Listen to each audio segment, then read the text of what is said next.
Moment in history, Sacagawea. It would not be long before the name Sacagawea came up in conversation about the famous William Clark and Lewis Meriwether. Sacagawea was a Shoshone Native American woman who is best known for serving as a translator and guide to Lewis and Clark on their famous expedition. Young girl. Sacagawea was the daughter of a Shoshone chief. She was born around 1788. When she was just 12 years old, she was captured by a group of Hadasta natives during a battle with her Shoshone tribe. The young girl was sold and married to a French trader named Toussaint Charbonneau.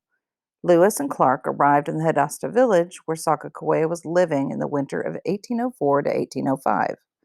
While there, the explorers interviewed several trappers looking for translators and a guide for their upcoming travels. Lewis and Clark also knew that the Shoshone tribe possessed horses that they would need when they had traveled further west. When the explorers discovered that Sacagawea spoke Shoshone, they decided to hire her and her husband Charbonneau.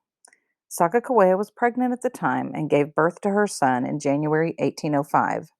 When the Corps of Discovery, the official name for Lewis and Clark's exploratory group, set off a few months later, Sacagawea, Charbonneau, and their infant son came along.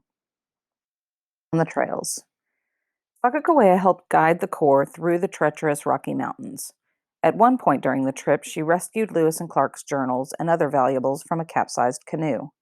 Additionally, she proved to be extremely valuable when Lewis and Clark needed to negotiate with the Shoshone tribe. At one point, they met a group of Shoshones, and their leader, a chief, actually turned out to be Sacagawea's brother. Sacagawea gathered many roots, berries, and other plants that the Corps used to survive during their travels through the foreign land. When the group traveled through Shoshone land, Sacagawea was able to remember paths and trails that helped the Corps navigate the unknown territory. Most importantly, Sacagawea served as a symbol of the expedition's peaceful intent. She was a Native American woman with an infant that was traveling with a group of white explorers. Many Native American tribes had never seen white people before, so Sacagawea's presence showed the natives that this group of people did not mean any harm. After the adventures. After the Corps returned to St. Louis, Charbonneau and Sacagawea returned to her Hadasta tribe.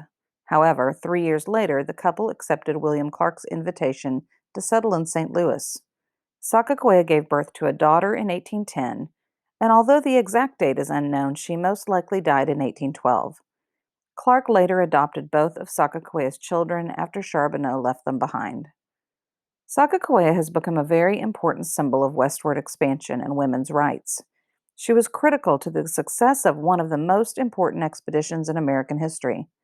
She has been honored with statues, stamps, and even a commemorative dollar coin. President Bill Clinton even named her an honorary sergeant in the U.S. Army. Without Sacagawea, the Lewis and Clark expedition might have failed. She was a guide, a translator, and a beacon of peace to unfamiliar tribes.